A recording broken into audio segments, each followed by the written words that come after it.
اعوذ باللہ من الشیطان اللعین الرجیم بسم اللہ الرحمن الرحیم الحمد للہ رب العالمین والصلاة والسلام علی اشرف الانبیاء والمرسلین وعلی آلہ الطیبین الطاہرین المعصومین۔ آج کے علماء جو وارث انبیاء ہیں، جو نائب ہیں اماموں کے، اپنا فریضہ انجام دے رہے ہیں۔ میرے بھائیوں، میرے بزرگوں، آج کا جو دور ہے، لوگ اعتراض کرتے ہیں کہ علامہ ساجد علی نقوی نے کیا کیا۔ میں خصوصاً آپ علماء کرام کی خدمت میں عرض کرنا چاہتا ہوں، دعوت فکر کرنا چاہتا ہوں۔ میرے بھائیوں، میرے بزرگوں، میں دعوے سے اس سٹیج حسینی کے یہ دعوے سے عرض کر سکتا ہوں کہ کیا حضرت امیر المومنین سے بڑھ کے کوئی دلیر تھا؟ کوئی ان سے بات پڑھ کر کوئی سیاست مدار تھا؟ امام حسن مجتبیٰ سے بڑھ کر کوئی دلیر تھا؟ کوئی قوم کا خیر خواہ تھا؟ کوئی شجاع تھا؟ کوئی سیاست مدار تھا؟ ذرا امام حسن علیہ السلام کی تاریخ کو پڑھیں، وہی دور ہے۔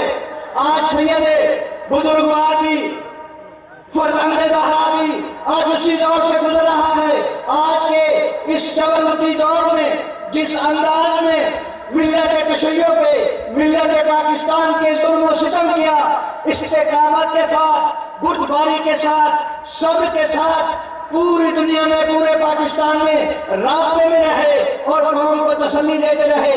جذبات میں آ کر کوئی ایسا قدم نہیں اٹھایا جو سازش تھی، جو ٹوٹا تھا دشمن کی طرف سے ملت تشیع کو کمزور کرنے کا، اس کو ناکام و نامراد کر لیا۔ تھوڑے ہی عرصے کے بعد آج آپ دیکھ رہے ہیں کہ اسی عزت و شوکت کے ساتھ، اسی آن و دان کے ساتھ میدان عمل میں موجود ہے اور انشاءاللہ موجود رہیں گے۔ جس طرح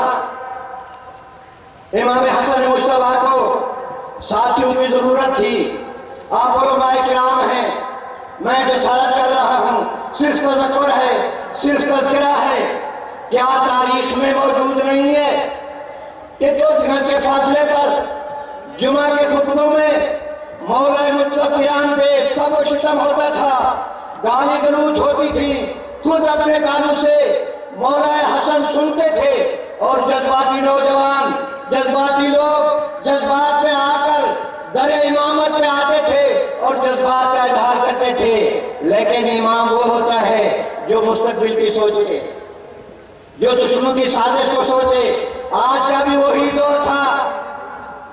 علامہ مفتی جعفر حسین نے اپنی استطاعت کے مطابق جو خدمت کی، اس کے بعد شہید مظلوم علامہ سید عارف حسین حسینی نے جو بیداری کا درس دیا، جو بیداری کا پیغام دیا، جس بیداری سے گھبرا کر دشمن نے سازشیں شروع کی اور ایک ایسا ماحول پیدا کر دیا، تکفیریوں نے، وہابی سوچ میں، کہ قتل و غارت کا بازار گرم کیا گیا تاکہ وہ ان اہداف کو سامنے رکھ کے آگے نہ چل سکیں جو اہداف، جو نظریہ، جو سوچ، جو فکر شہید مظلوم نے دی تھی۔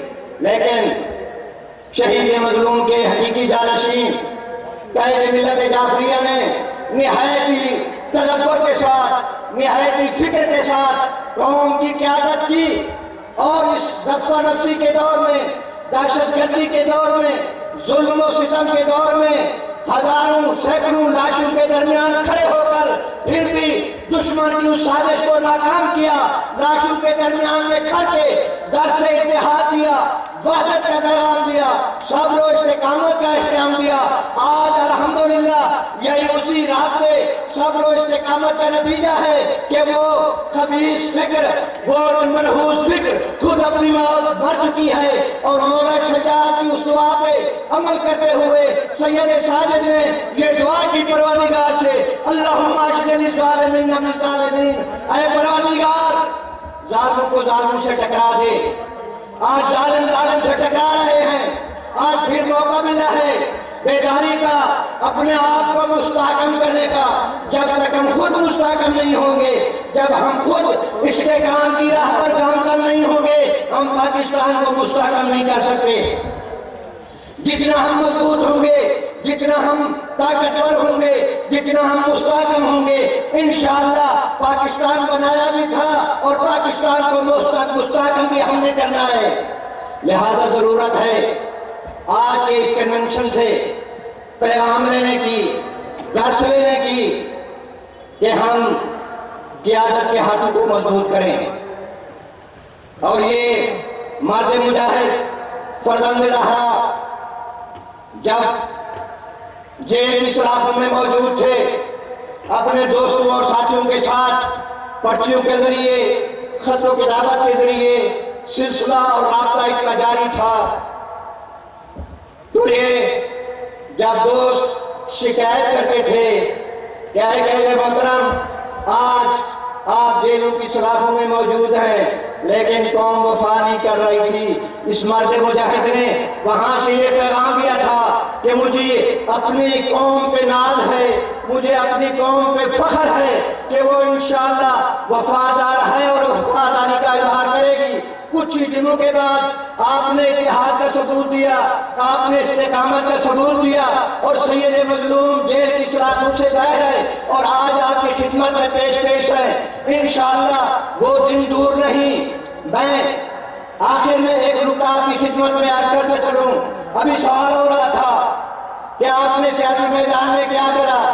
تھوڑے ہی عرصے میں شہید مظلوم نے جو فکر دی تھی، تھوڑے ہی عرصے میں 2 سال کے عرصے میں اس قید موجود نے شہید کی فکر کو آگے چلاتے ہوئے سینٹ میں بھی آپ کو نمائندے پہنچائے تھے، اسمبلیوں میں بھی آپ کے نمائندے پہنچائے تھے، لیکن درمیان میں دشمن کی ریشت دانے کی طرف سے ایسے حالات پر باغات کیے تھے کہ ہم شہیدوں کو سنبھالیں، جیل میں اسیر لوگ ہیں ان کو سنبھالیں، مقدمات کو سنبھالیں، مختلف آزمائشوں سے نکل کر آج الحمدللہ کچھ قدرے استحکام میں ہیں، کچھ آسانی میں ہیں۔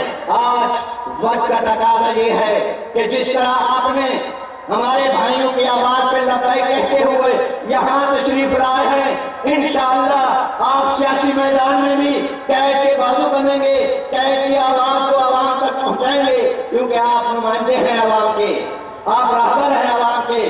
انشاءاللہ آئندہ آنے والے الیکشن میں انشاءاللہ آپ کے نمائندے پورے صوبوں میں اور مرکز میں بھی موجود ہوں گے۔ یاد رکھیں جتنے تک اس دور میں سیاسی طور پہ آپ مضبوط نہیں ہوں گے، آپ اس طرح خدمت نہیں کر سکیں گے قوم کی جس طرح خدمت کرنے کا حق ہے۔